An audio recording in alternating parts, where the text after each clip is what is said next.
We're going to go ahead and get started. My name is Brad Augustine. I am the high school associate principal. It's wonderful to be with all of our grade 8 parents and students tonight. I do want to make a note that I'm actually thrilled that our principal, Amy Zubramian, is not with us tonight because Amy is also a parent of a grade 8 student, and it was really important. We all felt that Amy gets to be mom tonight. She's at home and gets to experience this as a parent. So hi to Amy out there, and if you have a chance to meet her, you'll meet her really soon. I'm joined by 3 members of our counseling team for the 2023-2024 school year. I'm going to give them a chance to say hello and introduce themselves, and then I'll talk a little bit more about our plans for today, and then I'll turn it over to our counseling team. How about we start with Justin? Do you want to say hi a little, introduce yourself? Hello, my name is Justin Curris. This is my second year at ASIJ, and I think about my 15th or 16th year being a counselor. I tried to count them up the other day. I think I've lost count at this point, but if you haven't had a chance to meet me yet, I am a personal academic counselor this year, school counselor moving in to next year, and then I also coach American football in the fall in season 1. Great, thanks, Justin. Emily, you want to go next? Sure. Good evening, everyone. I'm Emily Hopwood. This is my first year at ASIJ. I've been a school counselor, a college counselor, an admissions counselor, all sorts of counselors for a really long time, from the Boston area originally. Like I said, it's my first year at ASIJ, and I'm proud to be the sponsor of the Student Ambassador Program. Thank you, Emily. Really appreciate you being here as well. And Ryan, you want to introduce yourself? Say hi to everyone. Excellent. Thank you, Brad. My name is Ryan Naughton. This is my first year, just like Emily, here at ASIJ. Coming from Malaysia for the last couple of years and Beirut before that, before a long stint in the Chicago public schools. Plenty of different types of education. I got to meet most of the 8th graders over the last couple of days. We went into their advisory classes talking about this presentation and what they're going to do next week as far as course selection. So it was an exciting time to meet some of the uprising 8th graders. Thank you, Ryan, and thank you for the whole counseling team being here today. Not everyone. We have a couple more people that we'll be introducing to you throughout the presentation. My name again is Brad Augustine. This is my 3rd year here at ASIJ. It is my 25th year in education, and thrilled to be a part of this conversation for today. A couple of our housekeeping rules for today. We'll just have 1 hour. We'll finish no later than 6:30. We want to make sure everyone has a chance to enjoy their evenings as families, and let our counseling team as well enjoy their evening. You'll see the Q&A feature at the bottom there, or if you'd like to add a question at any point throughout the presentation, we'll try and answer those. At the end, we'll definitely have some time to answer questions, so please be a little patient with us. We're going to let our counseling team talk about the whole program going forward with registration, and then we'll get to some of those questions at the end. With that, I'm going to now turn it over to our wonderful counseling team, who will lead us through this presentation about course registration and for next year. So Justin, Emily, and Ryan, thank you. Thanks, Brad. Hi, everybody. So as Ryan mentioned, we have been visiting advisory classes all week. We have one more group coming tomorrow. And it's been really exciting to meet students. We've also brought in student ambassadors to ask questions. And so we're starting to hear what's on the minds of students that are about to come to high school. I think there's, just like the chat, there's a lot of excitement, and there's also a lot of fear. I heard in every session this fear that there is, all of a sudden heightened expectations, or how things are going to be hard, and what about homework? And, I think today I was in Miss Cunningham's advisory, so shout out if you're in that advisory, but we had one of our juniors came in and talked to, I asked her, what advice do you have for students going through course selection? And I thought her answer was so great, because what she said was that 9th grade is all about learning about how to balance everything, whether it's academics, your extracurriculars, but she's like, it's also really important to learn how to put fun in your day. This is the start of your high school. And as we go through, you're going to see there's not a lot of choices for families or for students, because we want to make sure that students are kind of learning how to be high school students in their first year of high school, and from there launch into the things that maybe they'll do later on. So we call course selections like a journey, and comparing it to it's not a race. And I think sometimes, like based on the questions we're hearing all week, students started asking things like, what about junior year? What about AP courses? And I think there is a lot of fear going into the high school about all these big things. And I just want to let you know that we are here to support you. We're here to kind of help you walk through the process. But I want to just remind you that this is a 4-year journey that's going to be unique to you and only you. What we're going to do is we're going to go through a little bit about our learning framework, and then we're going to go through some of the choices that are available to our 9th graders for next year. So you can switch the slide. Just a quick note, for next year, we're really excited to announce that our high school counseling team, we're going to be 5 people that are doing comprehensive counseling, which means we're doing personal, academic, and college counseling. This year, the model is a bit different. So the bolder people, me and my colleague, Justin Curtis, are the 2 personal academic counselors for the high school. Ryan is also in our office too, but if there are questions that come up, my best advice would be, we're actually going to go back into all the 8th grade advisories next week. So it's a great time to ask questions, but you can also feel free to ask Justin or I if something comes up beyond what's happening in advisory. We'll be sharing our counselor assignments at the beginning of the school year next year. So just a note, if you go back one where it says 4-year plan, I want to get that up for a second. If you have a phone nearby, feel free to scan this form. It's going to bring you to something called the 4-year plan. Now, I intentionally put a question mark in there because while I think tonight we're going to be showing you kind of what's available beyond 9th grade, but really for 9th grade, there isn't really much of a need to make a 4-year comprehensive plan, because the way that the 9th grade schedule works, it gives students a lot of opportunity to sample things, but also there isn't too much that they have to do to prepare themselves for advanced coursework later on. So as I mentioned before, the 4-year plan is simply about getting into getting into the groove of high school. So if you want to see that QR code, it's on the bottom. We also have copies in our office. So that's something you can look at, but it's not required at all. I just wanted to make it available to you. Okay, first things first, our graduation requirements. So to earn a high school diploma from ASIJ, we have students, basically you're going to be taking over the course of 4 years, specific courses that will go towards graduation requirements and credits that will go towards grad requirements. So this is a pretty standard US high school diploma. And it's based off of not just like the way that US high schools are set up, but also how US universities are set up as well. So this is over the course of 4 years. And just to kind of explain what you're looking at, when we say credit, what we actually mean is if a course is a full year, the successful completion of the course, a student will earn a credit. If a course is a half year long, which we do have a few, they will be 0.5. So you can kind of see, pretty standard for, like I said, American high school.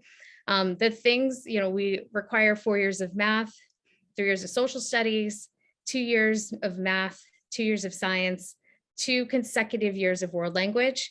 And I always call them, those are kind of like the core courses. A couple of notes on that is like, sometimes our 8th graders are like, whoa, we only have to take 2 years of math. But we do recommend that students continue with math as long as they can through high school. You'll also see we have 2 credits of wellness, and we'll explain, I think Justin, when we get into the wellness course, we'll explain more how that works.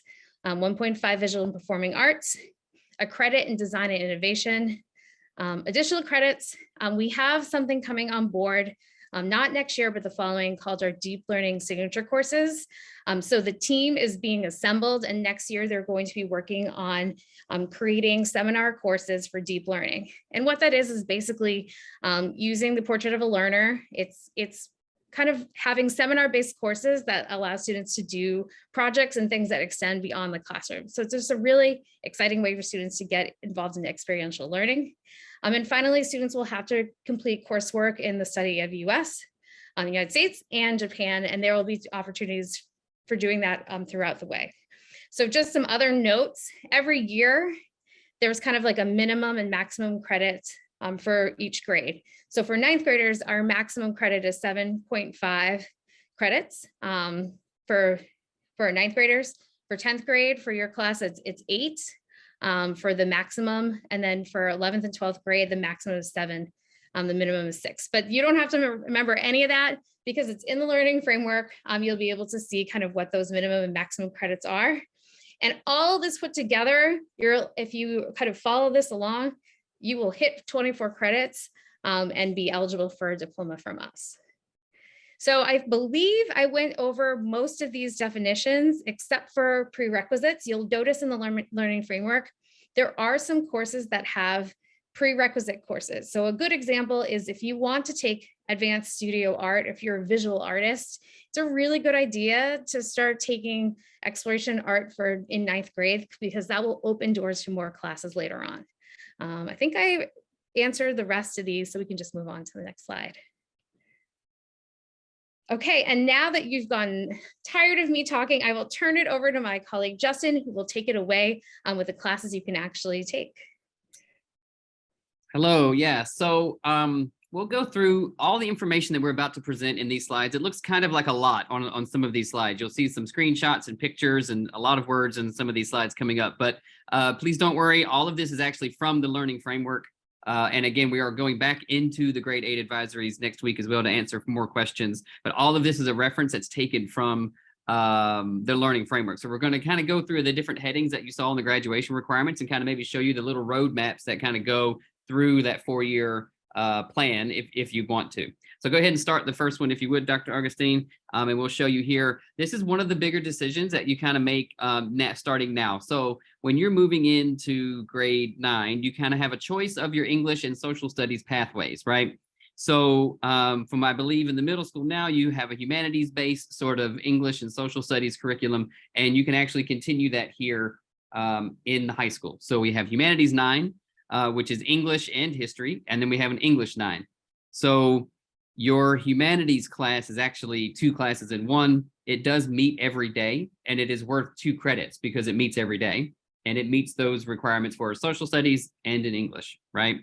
It's actually even conducted in one of the larger classrooms upstairs. There's 2 teachers. There are more students in the class, but it's lots of different sort of project-based learning and those sort of things, right? That goes along with your humanities, probably similar to a setup that you have now in the middle school. So you can continue that format if you like it. If you think you want a little bit of a change, you can also take separate English 9 and Foundations of the Modern World, which we'll talk about a few slides later when we get to social studies.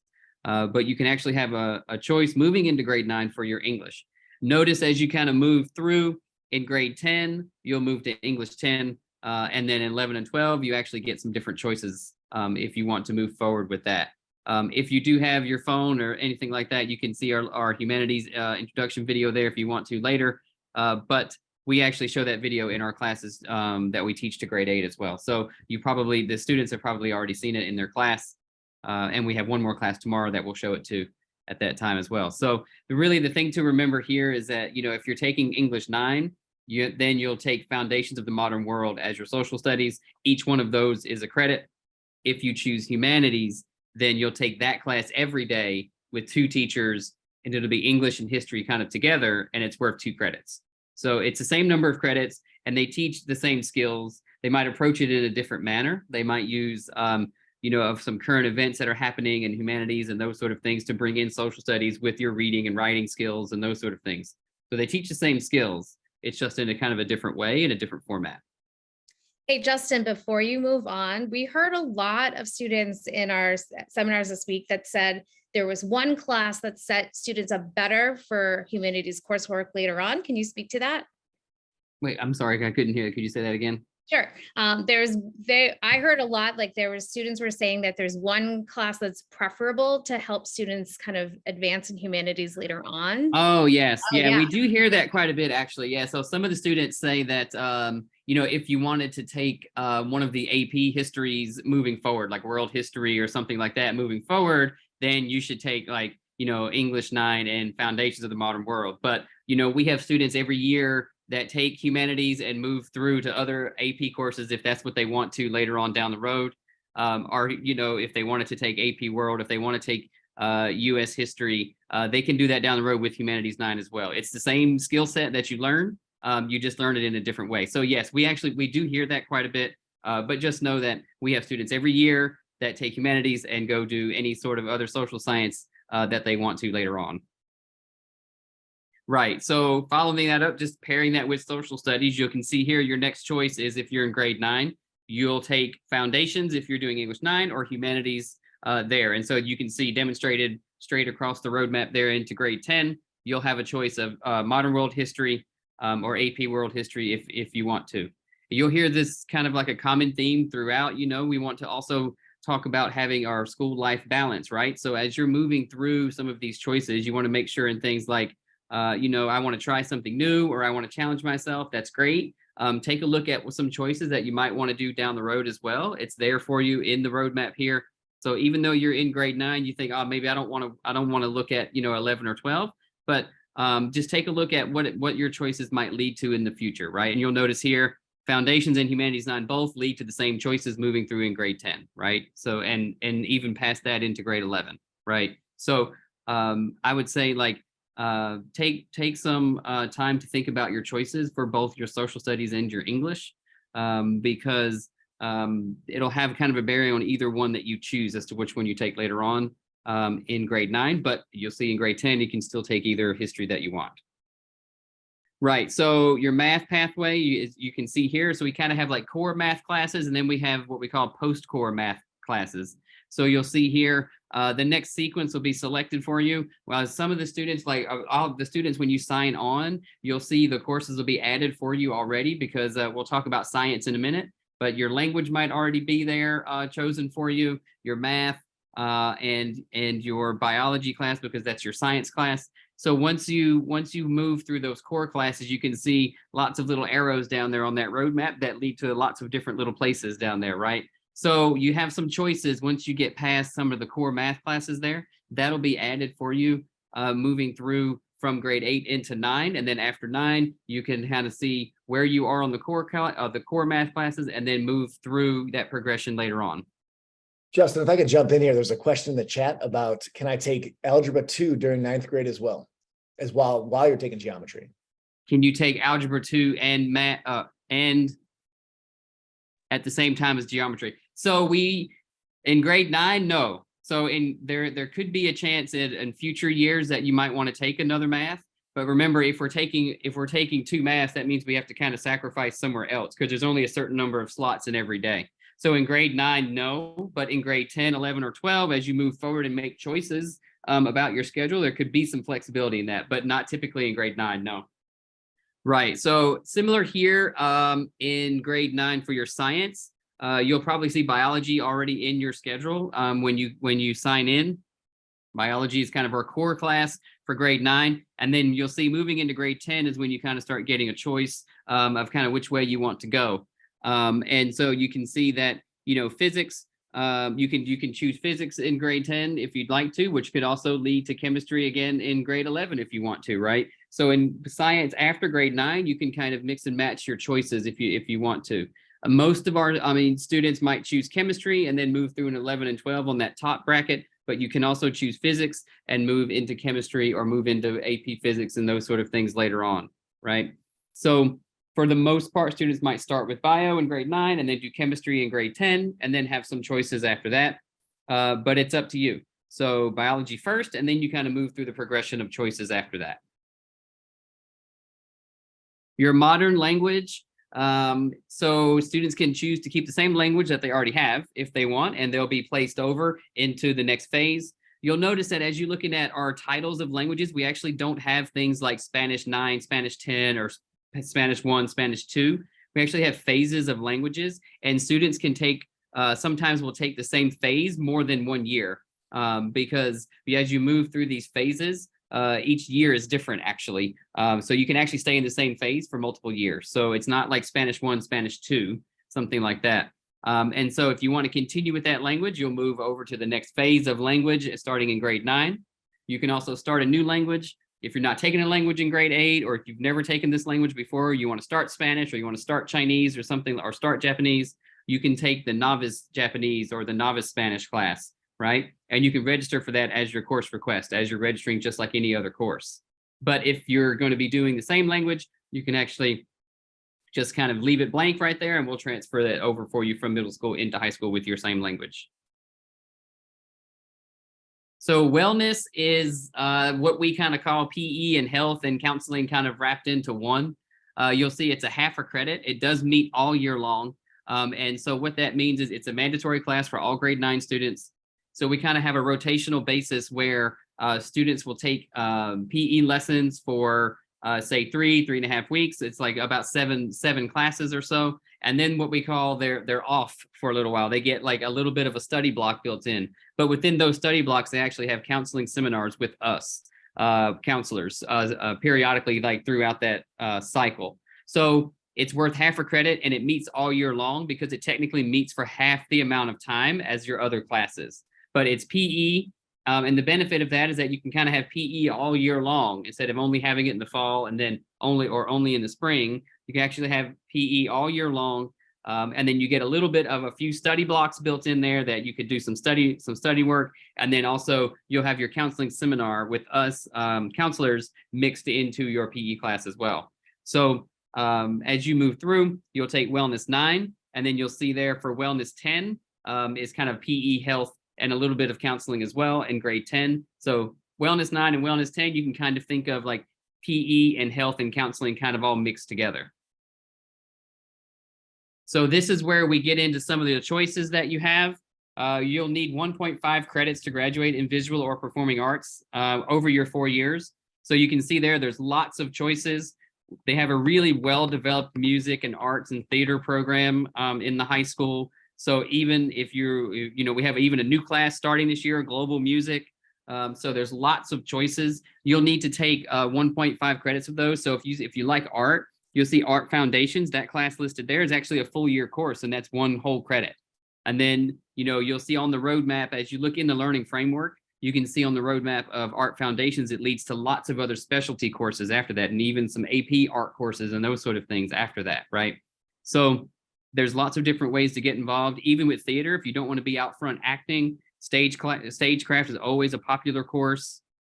It's a really hands-on experience kind of. Students can, you can build the sets, you do the lighting, all those sorts of things. And so you learn like valuable carpentry skills and measurement skills and some real, lifelong sort of transferable skills in that class too. And so it's not all, taking theater isn't always just about, being out front and acting, right? So there's lots of different ways to be involved with visual and performing arts at our school. And these do not have to be taken in grade 9 either, right? They're taken over the 4 years that you're here. Can I jump in for just one thing? Because this came up today. I want to point out that guitar, composition, songwriting, digital filmmaking, and acting have a part 1 and part 2 components. You can take, if you're like, I don't really know about acting, you can take the first semester of acting. You don't have to go through the second semester.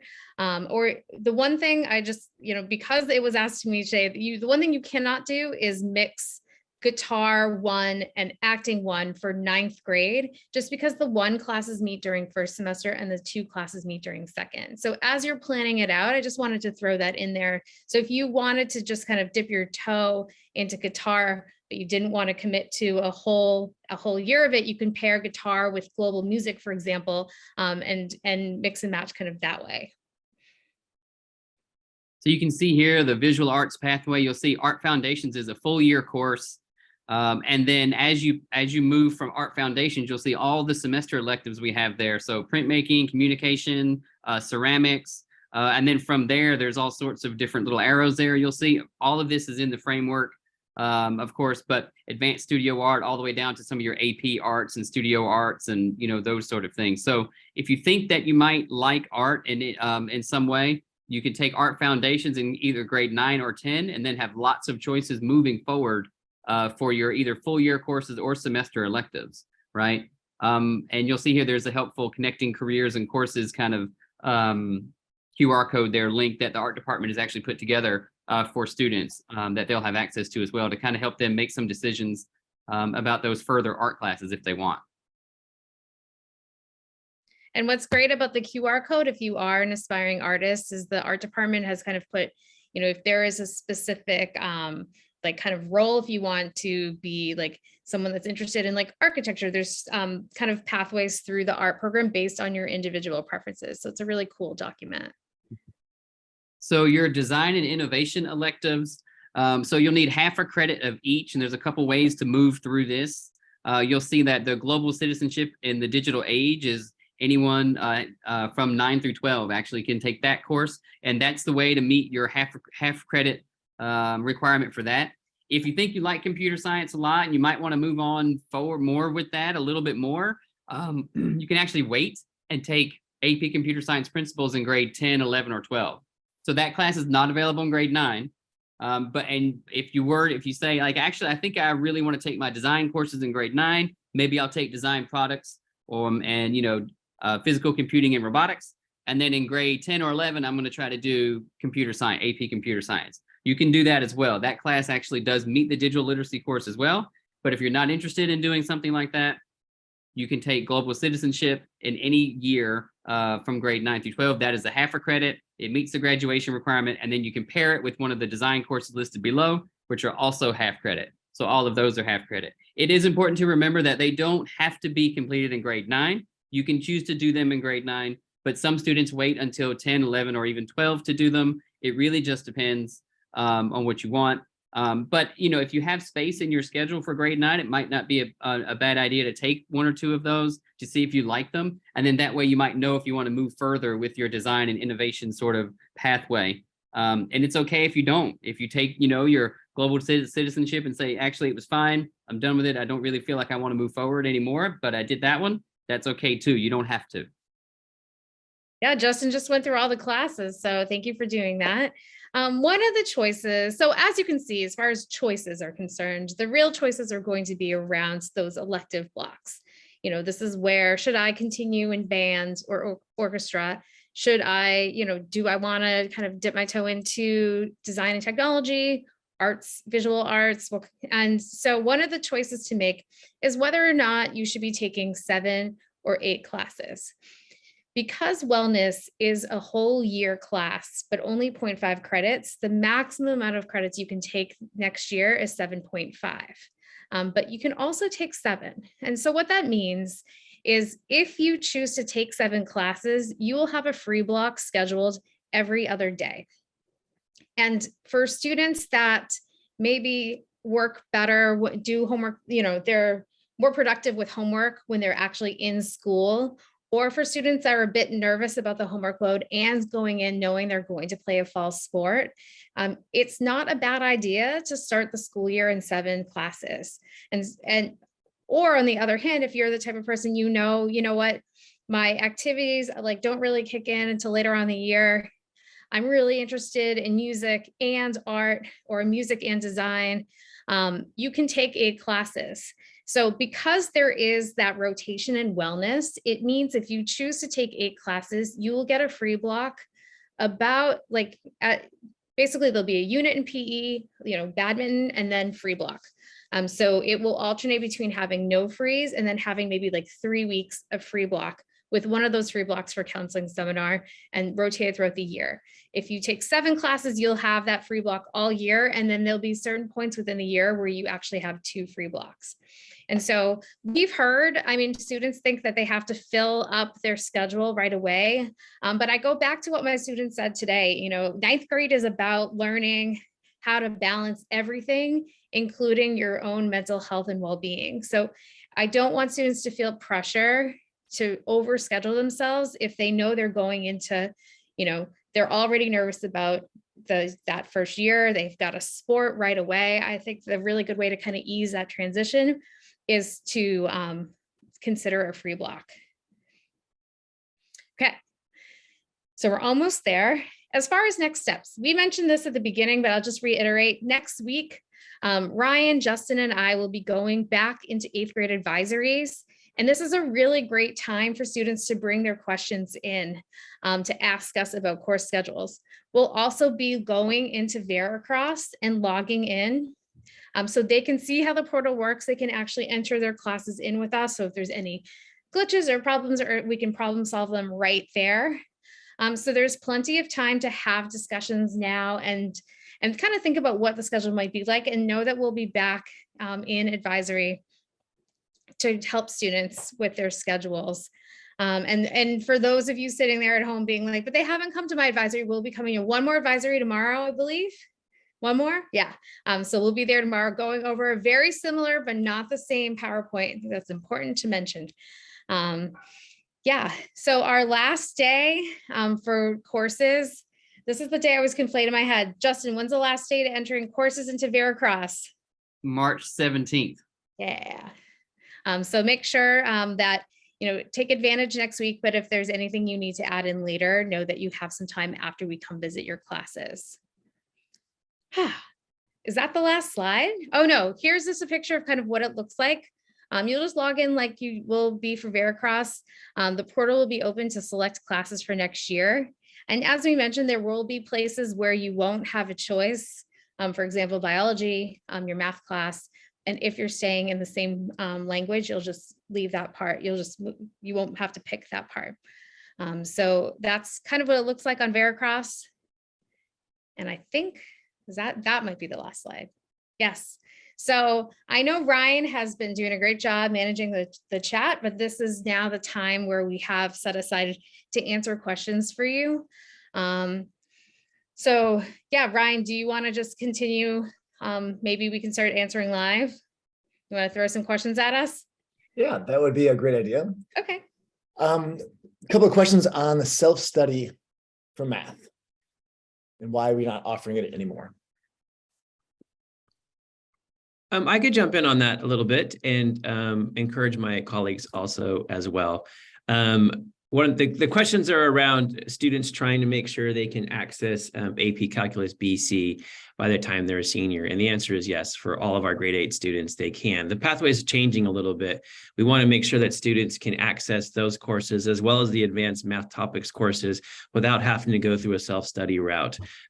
We know that pedagogically, that's not really good for our students. Having students do that independently when they really need the support of a teacher, we find has been much more effective that way. So the pathway itself is changing. And so for some of our students who perhaps have an older sibling that did it differently, we certainly don't want to create a pathway that doesn't disadvantage a student, that they can access all of our highest math offerings. One thing that we're doing also is relooking at our advanced math topics courses to make sure that students can access that in grade 11 or 12 with a non-calculus dependent course, trying to make sure that the prerequisites for those courses, there is no longer a need to have BC calculus in front of that to take advanced topics. So we still want to make sure everyone has all those offerings without the dependent on a self-taught course. That's really important for us moving forward. It's a conversation we've had a lot with the math department team and making sure that we can have all of the same options for our students without needing to rely on some self-study course. So that's a really big one, and it's a fair question, and it's one that we're very aware of. So that's an answer for a few different questions that have come up regarding that. I'd invite any of my other colleagues, if they want to add anything, please do. Yeah, I think, and you might have touched on this already, but I feel like math is a place where you really, because it's such a foundational course and you want to build not only the skills, but the confidence to thrive in math. I think it is something that they weighed heavily, but I think going through the standard course will just build stronger math students. I think that's one of the reasons too. It's just, I've seen students that, maybe not necessarily here at ASIJ, but that have self-study courses, and they just don't have that same foundation. So we want to make sure that, if a kid is in calc, that they're not struggling because of, some missed coursework in algebra 2. I think the next question, there's two questions on overscheduling, and then if there's classes get over capacity. So the question is, do we consider students who do other things outside of school and allow them to take 8 credits? And I think we've talked to all the 8th graders, except for the one advisory so far, that the 7 credits during your freshman year is plenty. And gives you plenty of time, because we know so many students do things after school. And so if anybody else wants to talk a little bit about that, whether they should take 7 or 8 classes. Sure. Well, I'm looking at the question too, and I think that the maximum is actually 7.5, because wellness is a full year class that's only awarded 0.5. So, just to clarify that there actually is not an option for students to take 8 credits in 9th grade, because there's simply no room in the schedule. Now, we've said to students, if they want to be careful about balancing their time, but you know yourselves well. And if you know that you're not overscheduled, that you have plenty of time, you have unique interests in multiple, you're really interested in multiple elective courses, then you can sign up for 7.5 credits without an issue. And we have a lot of students, I would say it's kind of down the middle of who's doing what. And again, it's about balancing that schedule. And there was another question that I saw in the chat that was asking whether or not a student could opt in or out of that 7.5 at the semester. And the answer is yes. So at the end of first semester, beginning of second, I actually had a couple students come in asking me to add another class. And if I could, I did, but sometimes space limited me. But I also had a few students come in and ask me to take their elective away, because they were like, I think I just need the free. So it really does vary from student to student. There's a question in the chat that I don't know the answer to, because I don't know the history behind this history question. The framework says that there's only a 0.5 US history credit needed to graduate, but we don't offer a 0.5 history class. So does anybody have the history behind that? I can help with this, just so everyone knows. We're shifting this a little bit. It used to be required for students that they had to take U.S. history to graduate. That was as a year-long course, AP US history or US history, and we're switching that to be a half credit to graduate for graduation purposes. And we know that means that came in last year with our current grade 9s, so that we know when those students get up to grade 11 in 2 years, that they have to have a half credit offering to fulfill that US credit that they need, a half a credit course that fulfills that US history requirement.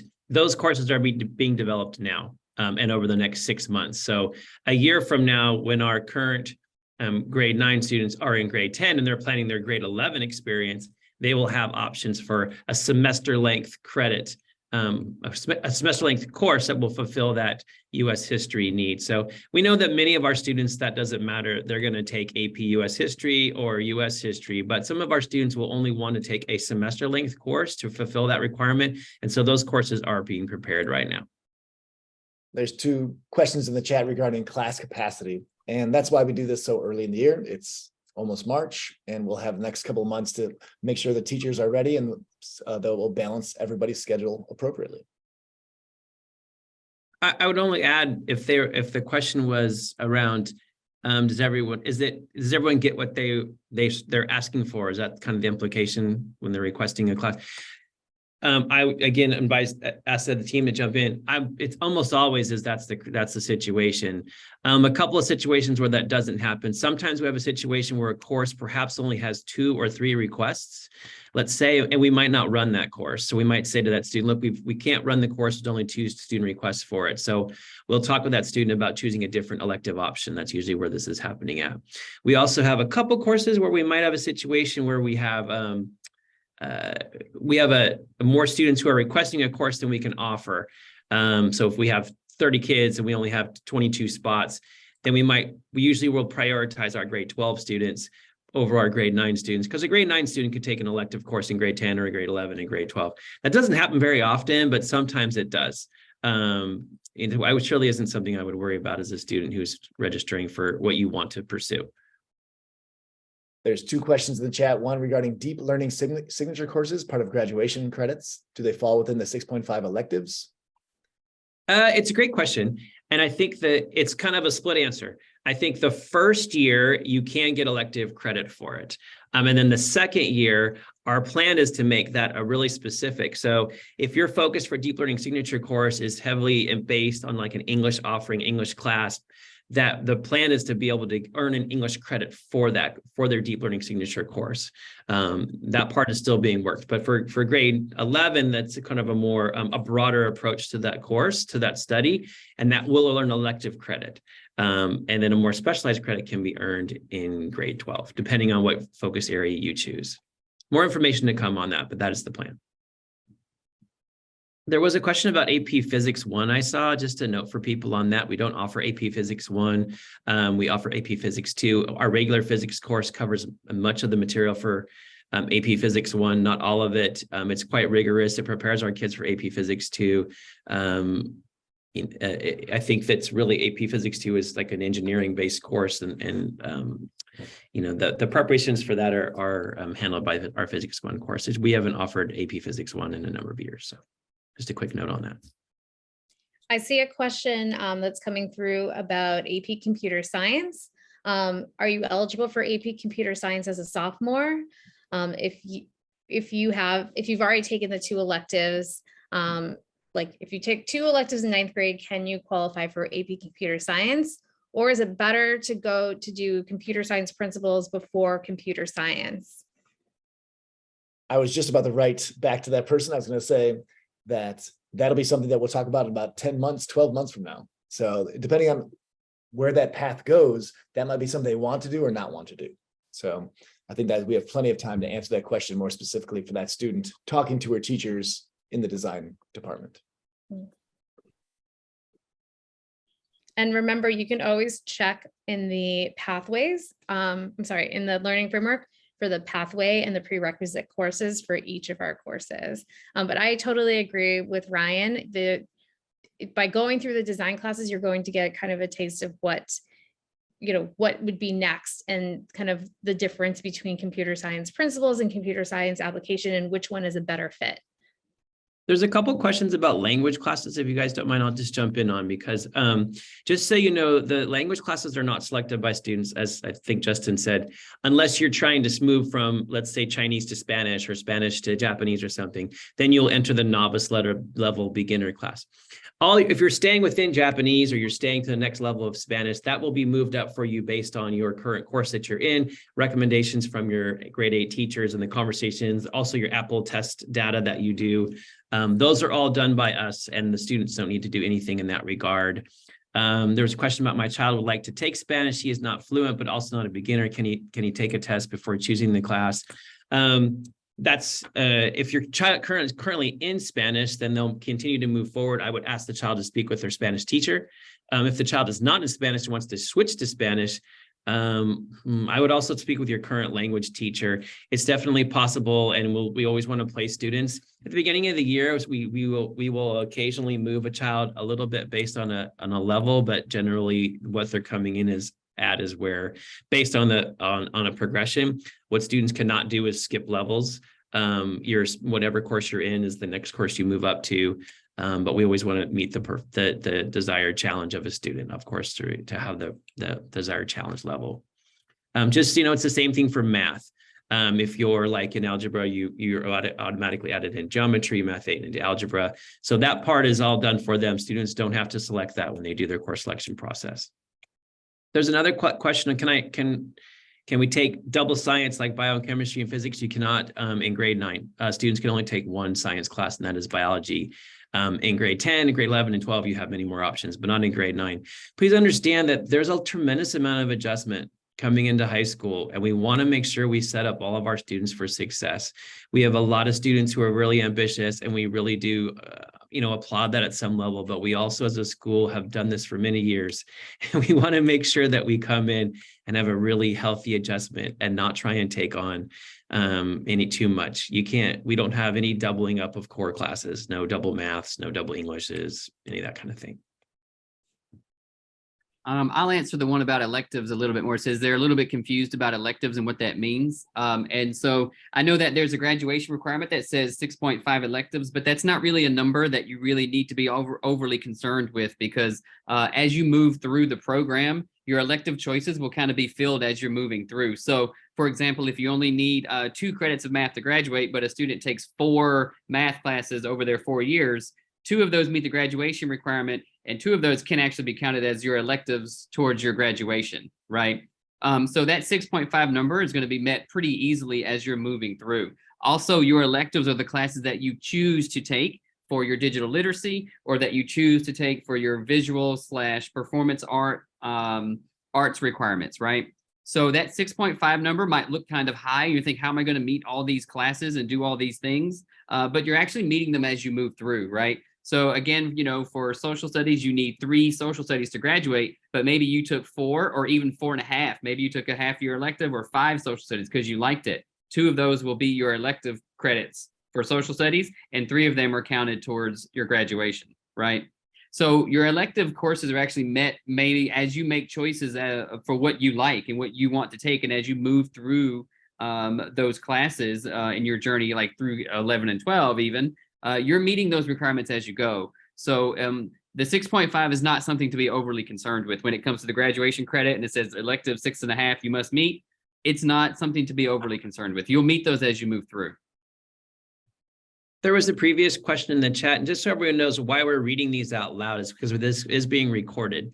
And so we want to make sure that later on, our audience who watches it later, they can't read the chat. So we want to make sure we see them out loud. But there was a question about stagecraft, which is one of our great arts offerings. It's one of the rare classes that you can take twice and get credit for. So again, if you look at the learning framework, it will specify that you can do that. So it is a course for some of our students who really love to do things with their hands. It's a wonderful offering. Yeah. Could someone speak on this question? If my child is taking a course in the high school right now, does that count as a credit or not? High school graduation requirements are earned in high school, so not in middle school. That's the simple answer for that one. One of the questions in the chat is, when will the students receive their schedules? Great question. Just so everyone knows the process, all course requests have to be completed by March 17th. 17th. Yeah, March 17th. March 17th. When you go to spring break, it has to all be done.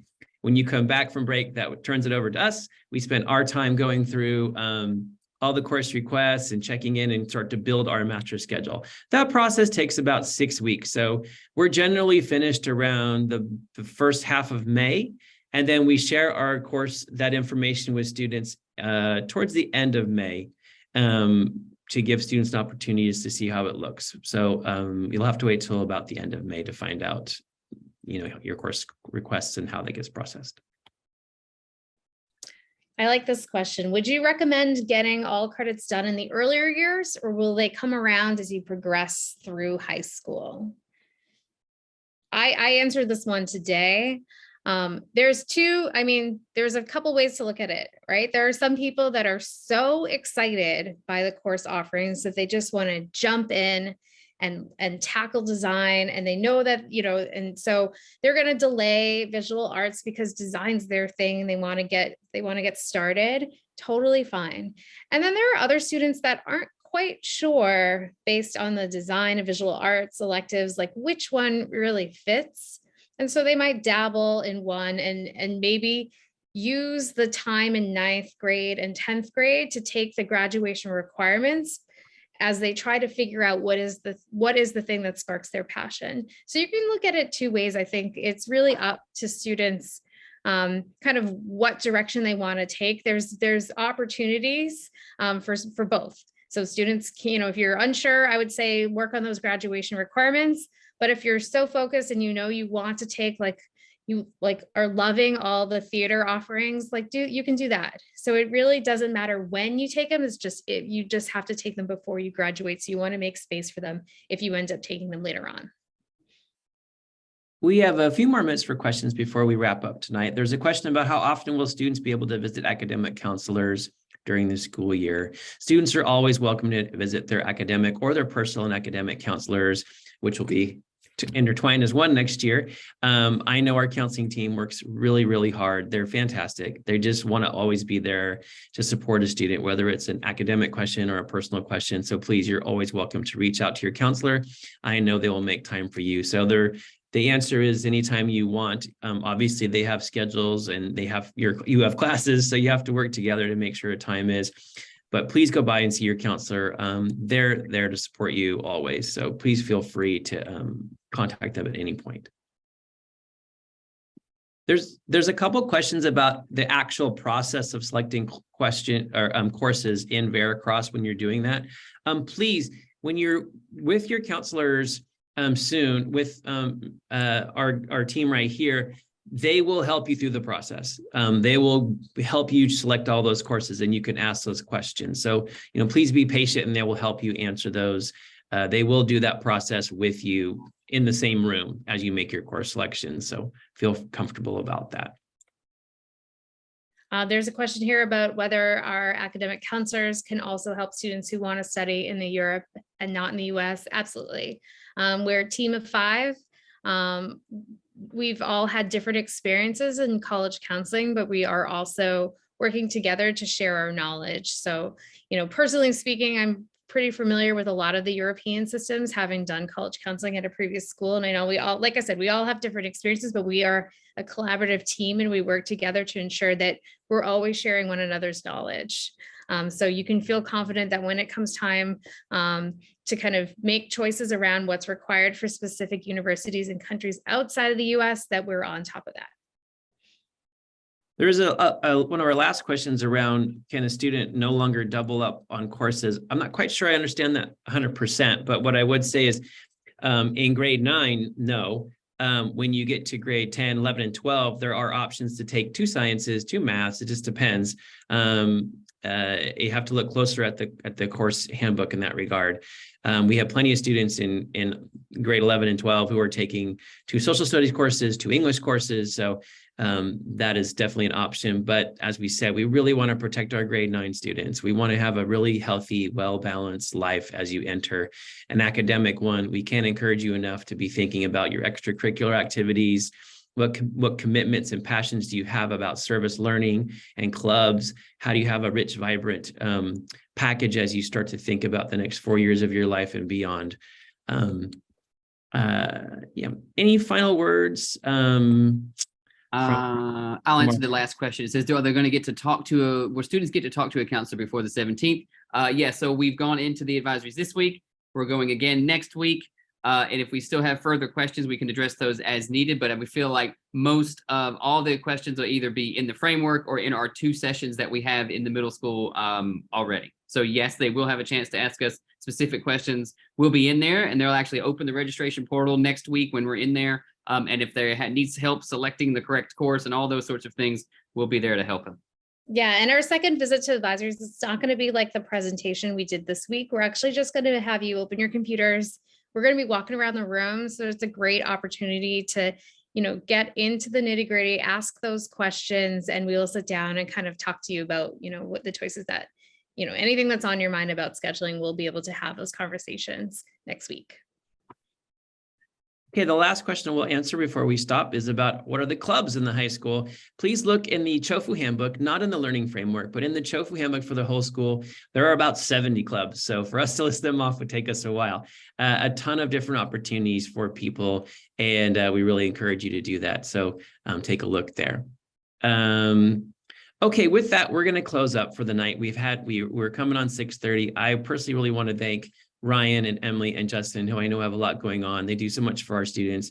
I feel very lucky to work with all of you every day. I really want to thank all of our students and our parents who have joined us today. Please note that we have recorded this. This will be available on Friday in our Mustang Bulletin. And if you have a friend or who didn't hear this and would like to participate in this or see the video, just let them know it's coming out to them quite soon. Okay, so we want to wish everyone a wonderful evening. Thank you very much for your time and take care. Thank you. Thank you.